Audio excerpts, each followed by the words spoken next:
husband's brother lied I seduced him and was carrying his baby. My husband didn't even blink. He spat on me, his mom cursed me, and his sisters dragged me through the streets. I disappeared without a word. 2 years later he found me, and saw the child. His face went pale. He whispered, "Is that?" I shut the door. The pregnancy test trembled in my hands as 2 pink lines materialized like a promise of everything I'd ever wanted. After 18 months of trying, Kevin and I were finally going to be parents.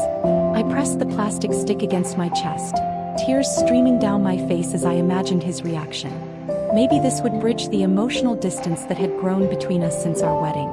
Maybe a baby would make him look at me the way he used to. I tucked the test into my purse, planning to surprise him with dinner and the news tonight. But first, groceries. I needed to pick up ingredients for his favorite meal, lasagna with extra cheese, the way his mother Brittany used to make it. The irony wasn't lost on me that I was constantly trying to compete with a woman who'd never accepted me into their tight-knit circle. Kevin had always been reserved, even during our courtship. His family meant everything to him. Sometimes I wondered if there was room for anyone else in that sacred space. His mother Brittany ruled the household with an iron fist, wrapped in Sunday dinners and passive-aggressive comments about my cooking. His sisters, Nora and Audrey, followed her lead like devoted disciples, always finding subtle ways to remind me I was an outsider looking in. But it was Nick, Kevin's younger brother, who made my skin crawl. At 26, he still lived in his childhood bedroom, bouncing between odd jobs and recreational substances that left his eyes bloodshot and his judgment impaired. There was something predatory in the way he watched me during family gatherings, his gaze lingering too long when Kevin wasn't looking. 3 months ago, Nick had cornered me in the kitchen during Brittany's birthday celebration. The smell of alcohol clung to him as he leaned against the counter, blocking my escape route. "Your sister's pretty," he'd said, his words slightly slurred. "Real pretty. Think she'd be interested in settling down?" My younger sister Emma was only 22, fresh out of college and full of dreams that didn't include a deadbeat brother-in-law with substance issues. "She's focused on her career right now," I'd replied diplomatically, trying to sidestep around him. His hand shot out, gripping my wrist. "Come on, Heather. Put in a good word for me. Family should help family, right?" "I don't think you two would be compatible," I said firmly, pulling my arm free. The mark his fingers left faded quickly, but the memory lingered. Nick's expression darkened. "You think you're better than us, don't you? Coming in here with your college degree and your fancy job, acting like you're doing Kevin some kind of favor by marrying him. That's not. You'll regret this," he whispered, his voice dropping to something cold and threatening. "You'll regret looking down on me." I dismissed his words as the ramblings of someone whose brain had been fried by too many late nights and chemical enhancements. Kevin loved me. We were building a life together. Nick was just jealous, bitter about his own failures. How naive I'd been. The grocery store felt different that afternoon, every aisle gleaming with possibility. I found myself gravitating toward the baby section, running my fingers over tiny onesies and imagining Kevin's strong hands cradling our child. I picked up prenatal vitamins, my first official act as an expectant mother, and smiled at the elderly cashier who reminded me to take care of myself. The drive home was magical. I rehearsed different ways to break the news, settling on placing the test next to his dinner plate with a note. "Our family is growing." Simple. Perfect. Life-changing. But when I pulled into our driveway, something felt wrong. Too many cars lined the street. Kevin's truck sat crooked in the driveway as if he'd parked in a hurry. Through our front window I could see silhouettes moving around our living room, shapes that belonged to his entire family. My hands shook as I fumbled with the grocery bags, the pregnancy test burning like evidence in my purse. Maybe they were planning a surprise for someone's birthday. Maybe Brittany had decided to cook dinner here instead of her house. The front door swung open before I could reach for my keys. Kevin stood there, his face a mask of fury I'd never seen before. Behind him, I could see Brittany, Nora, and Audrey arranged like a tribunal in our living room. Nick sprawled on our couch, his expression smug and satisfied.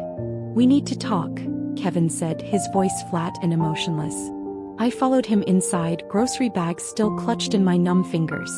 The atmosphere was suffocating, charged with an electricity that made my skin prickle with warning. "Sit down," Brittany commanded, her voice sharp enough to cut glass. I remained standing, clutching the bags like a shield. What's going on? Kevin held up a piece of paper, official looking with medical letterhead and scientific terminology scattered across its surface. My eyes struggled to focus on the words, but certain phrases jumped out. DNA paternity test, conclusive results, biological father. Care to explain this? Kevin's voice cracked like a whip. I stared at the document, my brain refusing to process what I was seeing. I don't understand. What is this? It's a DNA test, Nick said from the couch, his voice dripping with false concern. Kevin found it in your things. Apparently, you've been keeping some pretty big secrets. The grocery bag slipped from my hands, cans rolling across our hardwood floor. That's impossible. I've never taken any DNA test. I don't know what this is. It says the baby you're carrying is Nick's, Audrey said, her voice sharp with accusation. It says you've been sleeping with your brother-in-law. The room tilted sideways. What baby? How did you? We found the pregnancy test in your purse, Nora said triumphantly, while you were out playing innocent at the grocery store. They'd gone through my personal belongings. They'd found my secret before I could share it with my own husband. But worse, somehow there was a document claiming Nick was the father of a child I'd only discovered hours ago. This is insane, I whispered, my voice barely audible. Kevin, you know me. You know I would never. His face contorted with disgust. I thought I knew you. Apparently I was wrong. Before I could react, before I could defend myself or demand an explanation, Kevin's saliva hit my face. The shock of it, the complete violation, left me frozen. My husband, the man who'd promised to love and protect me, had just spat on me like I was something disgusting he'd scraped off his shoe. You're revolting, he said, his voice filled with hatred I'd never imagined possible. Brittany's hand connected with my cheek before I could process what was happening. The slap echoed through our living room, followed immediately by Audrey's fingers tangling in my hair, yanking me toward the front door. Everyone needs to see what kind of woman you really are, Audrey snarled, dragging me outside. I screamed Kevin's name, begged him to listen, to think, to remember who I was. But he stood in our doorway watching as his sisters humiliated me in front of our neighbors. His face empty of any love that had ever existed between us. The lie had already taken root, growing like poison through everything I'd believed was real. The streetlights blurred through my tears as I stumbled away from what used to be my home. My face still stung from Brittany's slap. My scalp throbbed where Audrey had yanked my hair, but the physical pain was nothing compared to the hollowness spreading through my chest. Behind me, I could hear car doors slamming, engines starting, the family retreating back to their fortress of self-righteousness. I didn't look back. Not once. My Honda Civic sat in the driveway like a faithful friend, the only thing in this nightmare that hadn't betrayed me. I slid behind the wheel, my hands shaking so violently I could barely grip the steering wheel. Where could I go? My parents had died in a car accident when I was 19. A fact that had drawn Kevin to me initially, his protective instincts activated by my orphan status. Now that protection felt like a cruel joke. Aunt Peyton lived 3 hours north, but she was 72 and battling her own health issues. The last thing she needed was her pregnant niece showing up on her doorstep with a scandal that would probably give her a heart attack. I couldn't do that to her. I couldn't burden the only family I had left with the wreckage of my life. I drove aimlessly through the suburbs, past houses glowing with warm light, families gathered around dinner tables, children safe in their parents' love. Everything I'd thought I had. Everything I'd lost in the span of 30 minutes. My phone buzzed against the passenger seat. Kevin's name flashed across the screen, then disappeared when I didn't answer. It buzzed again. And again. I finally grabbed it and powered it off completely, the sudden silence more terrifying than the incessant ringing. Claire. The name hit me like a lifeline thrown to a drowning person. We'd been roommates in college, sisters by choice if not by blood. She'd moved to Portland 2 years ago for work, but we'd stayed close. If anyone would understand, if anyone would help without judgment, it would be Claire. I pulled into a gas station parking lot and used the payphone, an ancient relic that suddenly felt like salvation. My fingers trembled as I dialed her number from memory. Hello. Her voice sounded sleepy, confused. Claire, it's me. Heather. I'm sorry to call so late, but My voice cracked, the words catching in my throat like broken glass. Heather. What's wrong? You sound terrible. The concern in her voice, the immediate shift from confusion to protective mode. broke something loose inside me. I sobbed into the grimy payphone receiver, gasping out fragments of the story between tears. The fake DNA test, Kevin's spit, the humiliation, the pregnancy that should have been a blessing but had become my destruction. "Get in your car right now," Claire said, her voice steel-wrapped in velvet. "Drive to Portland. Don't stop, don't think, just drive. I'll have coffee ready and a bed made up. We'll figure this out together." The 6-hour drive passed in a blur of highway lights and rest stops. I survived on gas station coffee and determination, my belly cramping occasionally, reminders of the tiny life growing inside me, innocent of the chaos surrounding its conception. Every mile that stretched between me and Kevin felt like another stitch in the wound, painful but necessary for healing. Claire met me at her apartment door wearing pajamas and a fierce expression that dared the world to hurt me further. She took one look at my face and pulled me into a hug that felt like coming home. "We don't have to talk about it tonight," she whispered into my hair. "But tomorrow we're going to destroy whoever did this to you." Her guest room became my sanctuary. Claire worked as a graphic designer, mostly freelance, which meant flexible hours and the ability to check on me throughout the day. She bought prenatal vitamins without being asked, stocked the refrigerator with foods that wouldn't trigger my morning sickness, and never once questioned my version of events. "You could fight this," she said one evening as we sat on her couch, sharing a pint of mint chocolate chip ice cream. "Expose the fake DNA test. Make them pay for what they did." I pressed my hand against my growing belly, feeling the first flutter of movement that would later become kicks and hiccups and tiny feet pressing against my ribs. What if I can't prove it was fake? What if they've already convinced everyone? What if fighting just makes it worse? Claire studied my face in the lamplight. "What do you want to do?" "Disappear," I said without hesitation. "Completely. Let them live with their lie while I build something real." She nodded slowly. "Then that's what we'll do." The transformation began the next week. I applied for remote work positions, leveraging my marketing background to secure a position with a company that didn't care where I lived as long as I delivered results. Claire helped me set up a home office in her spare room, creating a workspace that felt professional and permanent. Months passed in a cocoon of quiet productivity. My belly grew round and firm, my body changing in ways that amazed and terrified me. I attended doctor's appointments alone, declined to learn the baby's gender, and carefully avoided any mention of the father on medical forms. This child would be mine alone. The November rain drummed against the hospital windows as labor pains gripped my body with increasing intensity. Claire held my hand through every contraction, coached me through every breath, and cried with me when Henry finally made his entrance into the world. He was perfect. 10 fingers, 10 toes, a shock of dark hair that reminded me painfully of Kevin. His eyes, when they finally opened, were the same deep brown as his father's.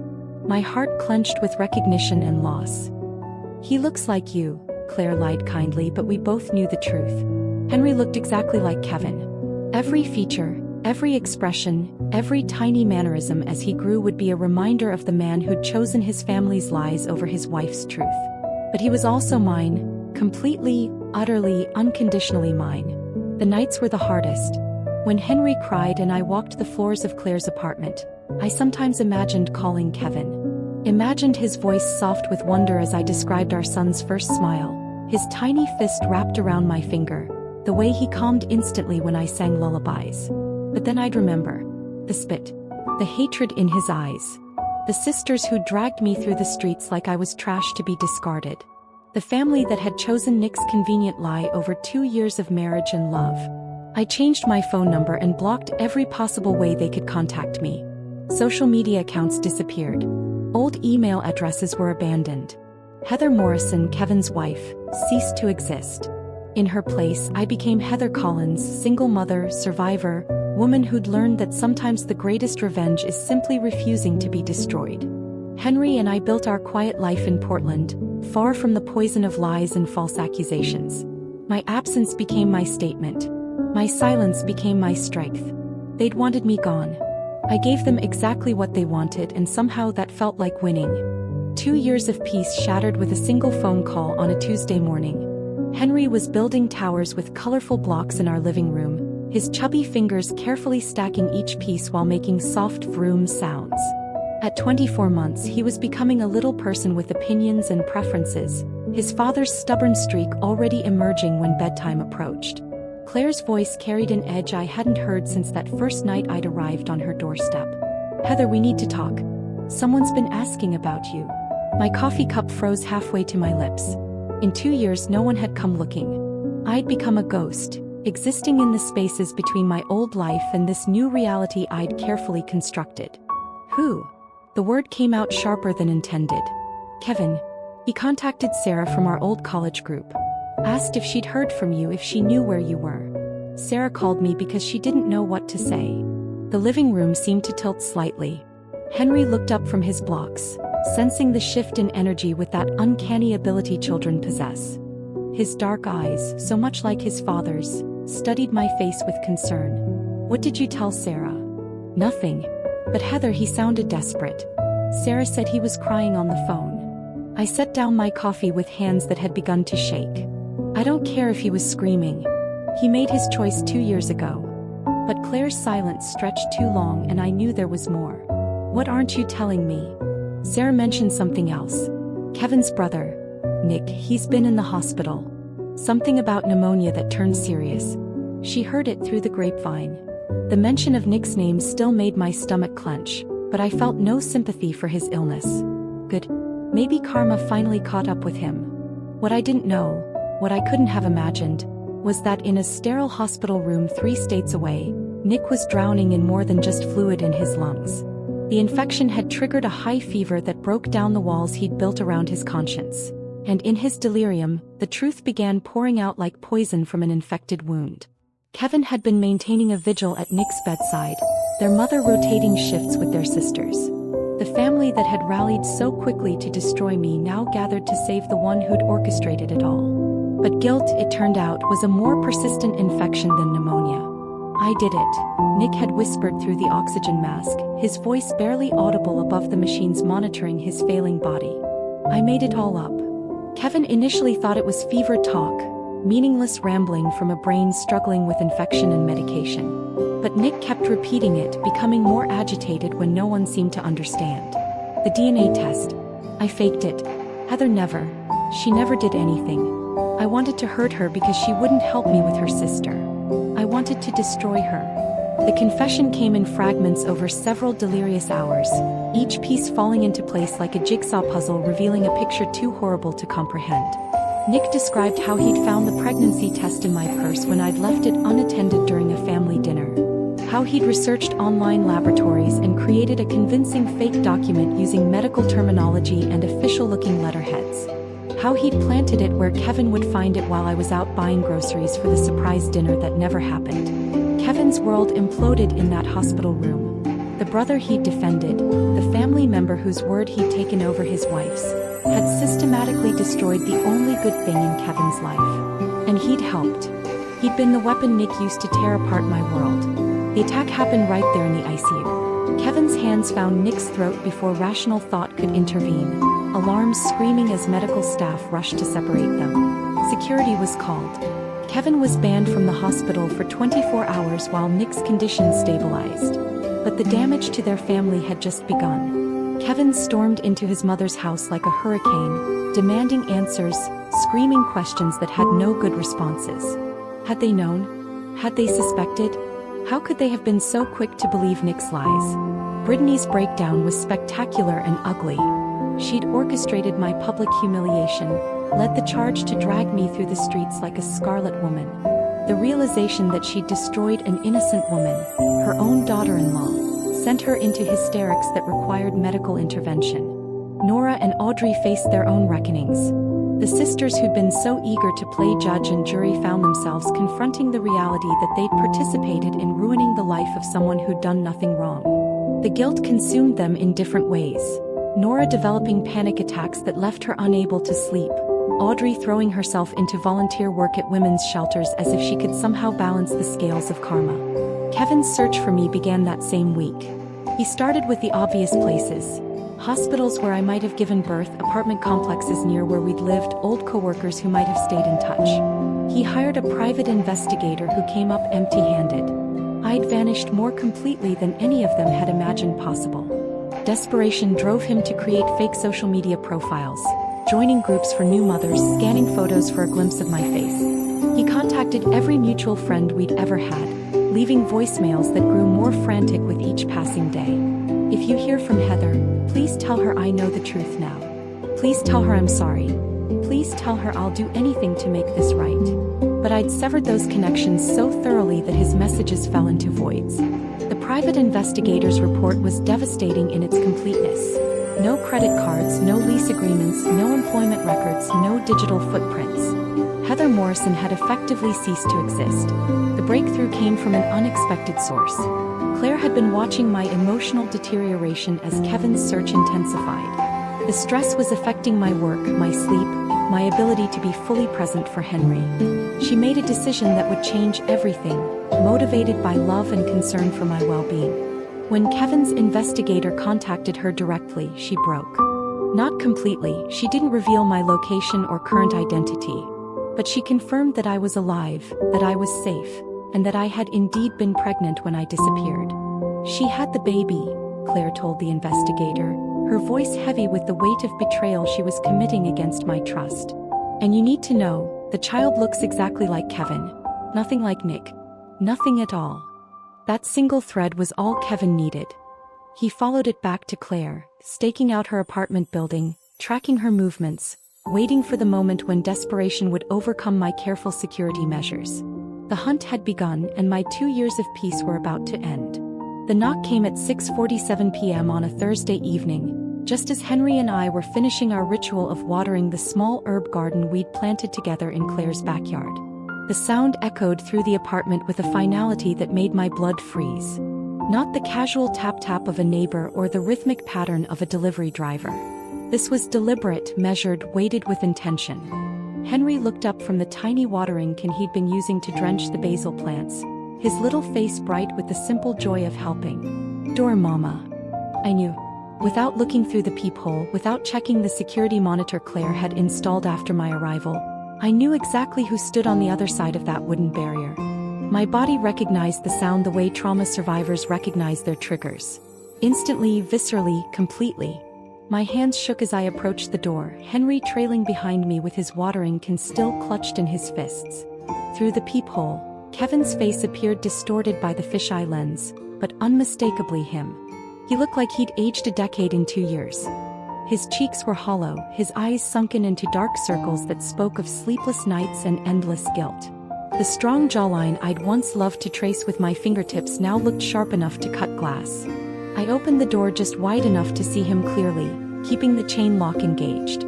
The late afternoon sun cast long shadows across the hallway, but nothing could hide the devastation written across his features. "Heather." My name fell from his lips like a prayer, broken and desperate.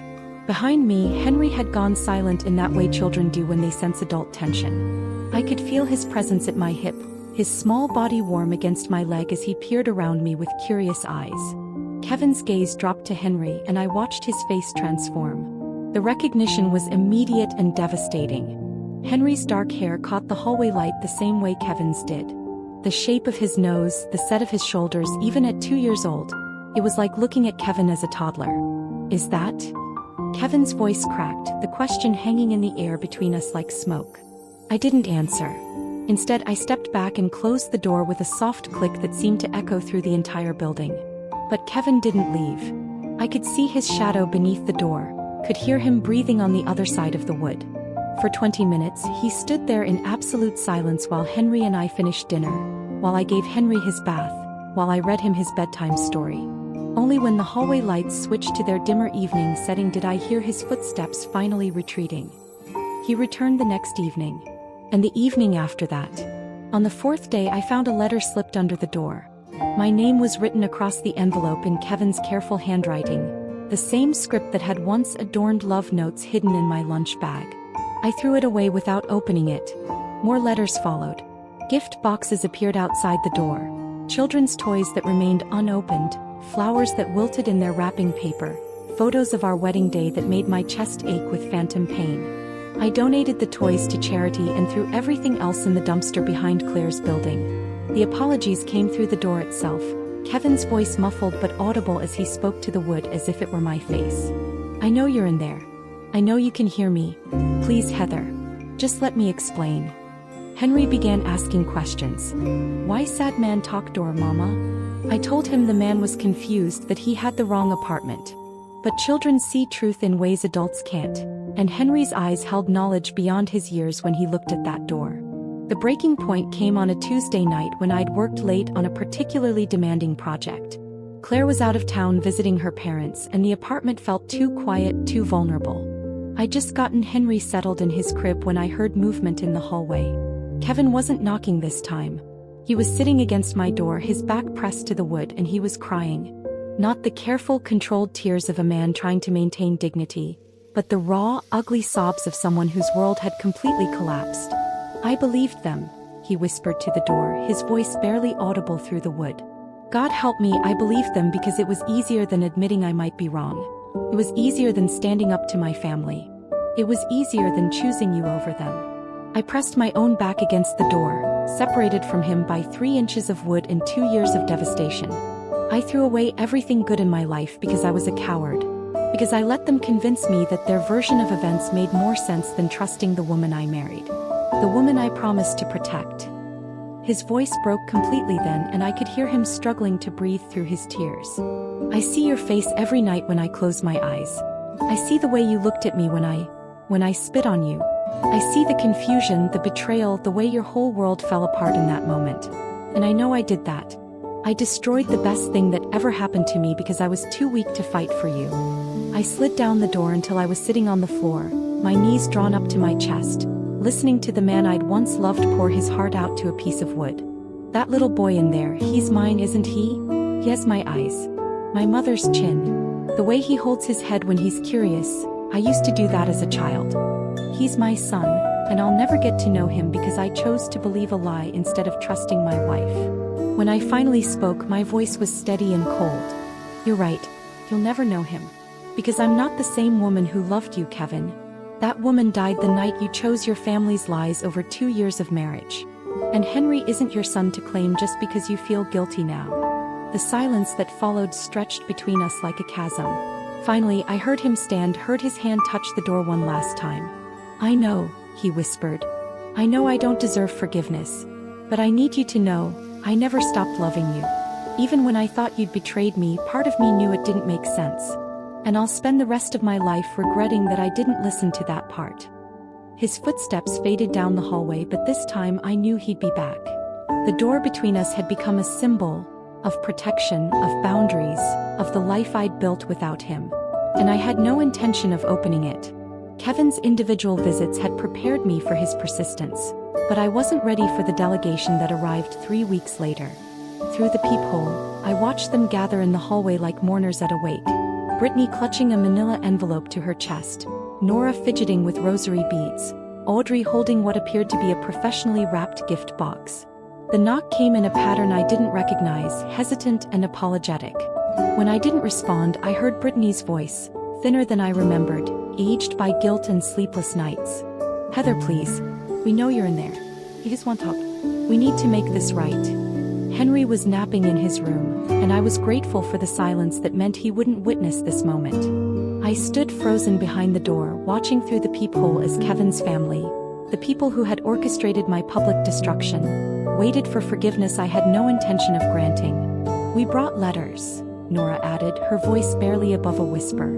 Explanations. We know what we did was unforgivable, but please. I walked away from the door without responding. Let them stand there. Let them feel the weight of closed doors and silence. Let them understand what it felt like to be shut out, unwanted, dismissed. They waited for an hour before finally leaving their offerings and departing. When Claire returned from her business trip that evening, she found me sitting on the couch, surrounded by unopened envelopes and gift boxes, staring at them like they might explode.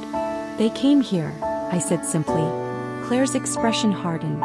She'd been fielding increasingly desperate calls from Kevin's family members, each one begging for her intervention, her help in reaching me. She'd become my inadvertent gatekeeper, a role that was wearing on her patience.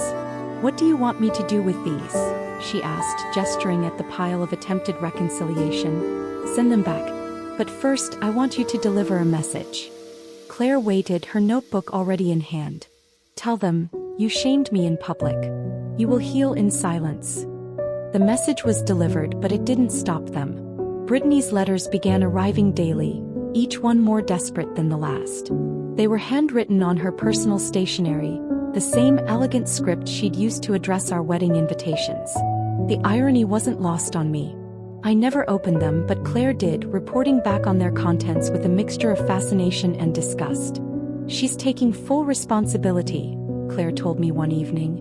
"Says she let her protective instincts for Kevin override her judgment. That she should have questioned Nick's story more carefully. And she wants to know about her grandchild. Asks if Henry has any medical issues she should know about, if he needs anything, if you're financially stable." I laughed, but there was no humor in it. Now she wants to be a grandmother. After calling me a whore in front of the entire neighborhood. Nora's approach was different. She'd apparently entered therapy specifically to address her role in my public humiliation. And her therapist had suggested she attempt to make amends as part of her healing process. She began showing up at places I frequented. The grocery store, the pediatrician's office, the park where Henry played.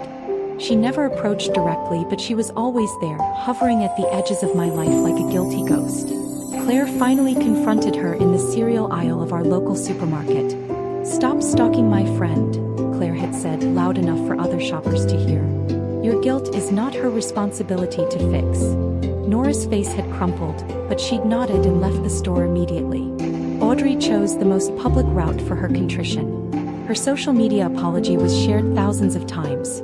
A carefully crafted essay about the dangers of jumping to conclusions, the importance of supporting women in crisis, and the lasting damage caused by public shaming. She tagged domestic violence organizations and women's shelters, turning her guilt into activism. The post found its way to me through old college friends who forwarded it with messages of support and shock.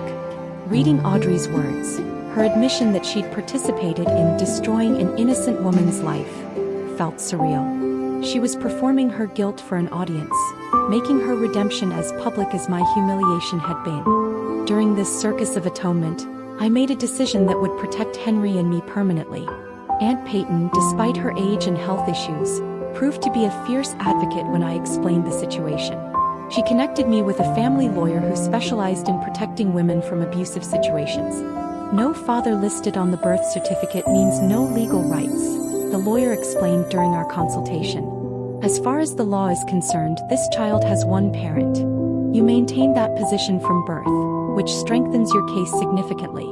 We created what the lawyer called a legal firewall. Documentation that would prevent any future custody claims, visitation demands, or interference in Henry's life. The process was thorough and emotionally draining, requiring me to provide detailed accounts of the false accusations, the public humiliation, and the complete abandonment I'd experienced. But there was one person who hadn't yet received my direct attention. Nick, the architect of this destruction, was still recovering from his illness, still hiding behind his family's attempts at reconciliation. I wrote him exactly one letter. One sentence on plain white paper. "You destroyed a woman and created a mother. That child will never know your name." I never heard back. The pressure from Kevin's family eventually wore him down to the point of desperation. He began leaving increasingly frantic voicemails for Claire, begging for just one conversation, one chance to see his son, one opportunity to prove he'd changed. Against my better judgment and influenced by Claire's growing exhaustion with the situation, I finally agreed to meet him. Not at my apartment, not on my territory, but at a neutral location. A family restaurant with bright lights and plenty of witnesses. I brought Henry, curious to see Kevin's reaction to the child he'd rejected, the son he'd never held. Kevin arrived early and was already seated when Henry and I walked in. I watched his face as we approached the table, saw the exact moment recognition hit him like a physical blow. Henry, now walking confidently and chattering constantly, was an unmistakable miniature version of his father. "Hi," Henry said to Kevin with the fearless friendliness of a toddler, climbing into the booster seat across from this stranger who shared his eyes. Kevin stared at his son, our son, with an expression of wonder and devastation that was painful to witness.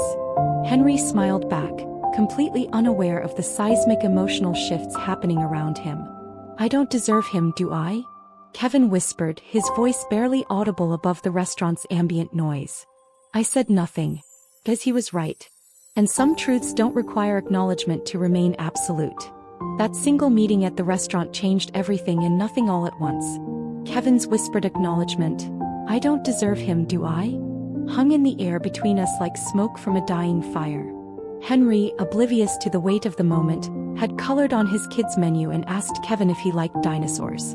The normalcy of childhood innocence against the backdrop of adult devastation created a surreal tableau that would replay in my mind for months. I established rules after that meeting.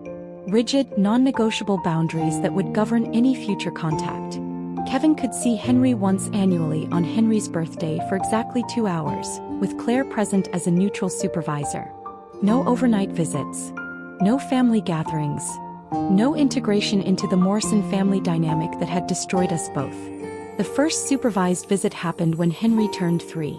Kevin arrived with a carefully wrapped gift. A wooden train set that must have cost him a week's salary. He sat on Claire's living room floor, showing Henry how to connect the tracks while I watched from the kitchen doorway, my arms crossed like armor across my chest. What's your name?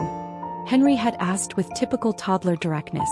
I'm Kevin, he'd answered, his voice thick with emotion he was trying to contain. Mr. Kevin, Henry decided, as if testing how the name felt in his mouth. Do you have kids, Mr. Kevin? The question hit Kevin like a physical blow. I watched him struggle with the answer, his hands stilling on the wooden train cars. No, he finally said. No, I don't have kids. It was the truth in the most devastating way possible. Biologically, Henry was his son. Legally, emotionally, relationally, Henry belonged entirely to me. Kevin had forfeited any claim to fatherhood the night he chose his family's lies over his wife's truth. That pattern continued year after year. Kevin became Mr. Kevin, the nice man who brought expensive toys and looked sad when Henry hugged him goodbye. Henry never asked why Mr. Kevin came only once a year, never questioned why this man shared his eyes and smile. Children accept the reality they're given, and Henry's reality was me, Claire, and the life we'd built together. But Kevin's family underwent their own transformations, though I observed them from a distance like a scientist studying specimens under glass. Brittany's guilt had driven her to volunteer work at a women's shelter 2 hours away from her hometown, far enough that she wouldn't encounter anyone who knew our story. Claire heard through mutual connections that Brittany threw herself into the work with the desperation of someone seeking absolution through service. She specifically works with women who've been falsely accused or publicly shamed, Claire reported after running into a college friend who volunteered at the same shelter. Apparently, she's become quite the advocate. Helps them navigate legal systems, find safe housing, rebuild their lives. I felt no satisfaction in this knowledge, no sense that justice had been served. Brittany's transformation felt more like self-preservation than true redemption. A way to live with herself rather than genuine understanding of the damage she'd caused. Nora had channeled her guilt into journalism, writing articles for local magazines about domestic justice issues and the danger of rushing to judgment in family disputes. Her pieces were well-researched and thoughtfully written, though I detected the underlying current of personal experience that drove her passion for the subject. She'd become an expert on false accusations within families, the psychology of belief, and the lasting trauma of public humiliation. Audrey's path surprised me most. She'd left her corporate job to work with special needs children, dedicating herself to protecting the most vulnerable members of society. Her social media presence had evolved from personal updates to advocacy posts about children's rights and anti-bullying initiatives. The woman who dragged me through the streets had become someone who fought to ensure other children never experienced public shame. I didn't forgive any of them, but I recognized the change. Their guilt had transformed them into people who might actually prevent another woman from experiencing what I'd endured. It was a strange form of justice. My destruction had created advocates who might save others from similar fates. Meanwhile, Claire and I had discovered our own purpose in the wreckage. We'd started small, just conversations with women who'd reached out after Audrey's viral apology post. They found us through mutual friends, through support networks, through the underground railroad of women who'd survived false accusations and public shaming. Our support group met monthly in Claire's living room, then moved to a community center as our numbers grew. We called ourselves the Silent Strength, not because we stayed quiet, but because we'd learned that sometimes the most powerful response to destruction was to rebuild louder than we'd been broken. "We don't scream" became our unofficial motto. We don't fight. We walk away and rebuild. I shared my story carefully, focusing on the recovery rather than the trauma. How I'd created legal protections for Henry. How I'd established financial independence. How I'd built a life that couldn't be destroyed by other people's lies because it wasn't dependent on their validation. Other women shared their experiences. Wives accused of affairs they'd never had, mothers falsely reported for child abuse by vindictive ex-partners, professionals whose reputations had been destroyed by malicious gossip. We taught each other practical skills: legal documentation, financial protection, digital security, emotional boundaries. But perhaps the most powerful part of our meetings was the simple act of being believed. In a room full of women who'd experienced false accusations, no one questioned anyone's truth. No one demanded proof or evidence. We simply listened, believed, and helped each other heal. Nick remained the one loose thread in this tapestry of transformation. His physical health had recovered, but his isolation was complete and self-imposed. He'd lost his job when his role in my destruction became public knowledge. Old friends avoided him. Even his family maintained distance, their love for him tainted by the understanding of what he'd cost them all. I heard through Aunt Peyton's gossip network that he'd moved to a different state, working odd jobs and living alone in a studio apartment. His power, his ability to manipulate and destroy, had evaporated along with his credibility. He existed but didn't live, survived but didn't thrive. I never sent him another letter, never acknowledged his existence beyond that single sentence I'd written years earlier. His punishment wasn't my responsibility to enforce. It was simply the natural consequence of his choices, the isolation that comes from being the kind of person who destroys innocent lives for petty revenge. Sometimes, late at night when Henry was sleeping and the apartment was quiet, I reflected on the nature of revenge. I'd wanted to scream my truth, to fight back, to force them all to acknowledge what they'd done to me. Instead, I'd vanished. That silence had become my sword, cutting deeper and lasting longer than any confrontation could have achieved. My absence had destroyed them more effectively than my presence ever could have. They had to live with their choices, with their guilt, with the knowledge that they'd thrown away something precious and irreplaceable.